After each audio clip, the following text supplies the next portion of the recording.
સાંઈ બાબાના ચમત્કાર। શિરડીના સાંઈ બાબાના મંદિરમાં 10 જુલાઈના રોજ થયેલા ચમત્કારના અહેવાલ મળતાં જ હજારો શ્રદ્ધાળુઓ બાબાના દર્શન માટે ઉમટી પડ્યા હતા। જ્યારથી ખબર પડી કે સાંઈ બાબા ફરી પ્રગટ થયા છે ત્યારથી શિરડીના સાંઈ મંદિરના કપાટ બંધ નથી થયા।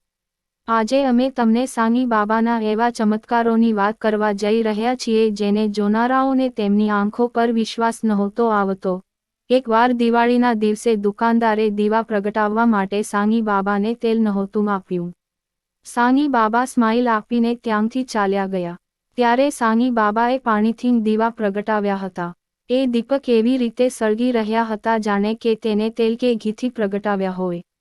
આ ચમત્કાર આખા શિરડીએ જોયો હતો અને સૌ કોઈ જય જયકાર કરવા લાગ્યા હતા। એકવાર સાંઈ બાબાએ એક ખેડૂતને કહ્યું કે તારું ખેતર સળગી ન જાય, જલ્દી જા।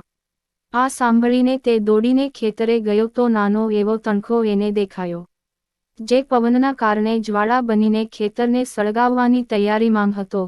ત્યારે ખેડૂત સાંઈ બાબાને યાદ કરે છે।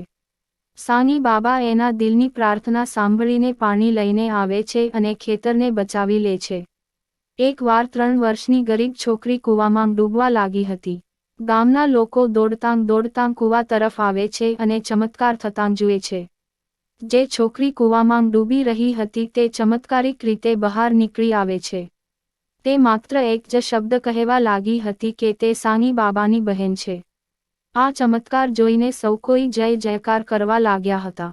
સાંઈ ભક્ત એક વખત ભારે વરસાદમાં ફસાઈ જાય છે અને સાંઈ બાબાને જીવ બચાવવાની પ્રાર્થના કરવા લાગે છે। એમની આ પ્રાર્થના સાંભળીને સાંઈ બાબા વરસાદને થમવાનો આદેશ આપે છે। જોતજોતામાં વરસાદ બંધ થઈ જાય છે અને આ ચમત્કાર બધા ગ્રામજનોએ પોતાની આંખોની સામે જ જોયો હતો। સાંઈ બાબાએ ઠંડથી બચવા માટે એક વખત હવનકુંડમાં અગ્નિ પ્રજ્વલિત કરી હતી અને ત્યારથી આજ સુધી તે દ્વારકા માઈમાં પ્રગટી રહી છે, જેનાથી અનેક ચમત્કાર થયા। એકવાર એક ડોક્ટરના ભત્રીજાને કેન્સર થયું હતું। તેણે દરેક જગ્યાએ ઈલાજ કરાવ્યો પણ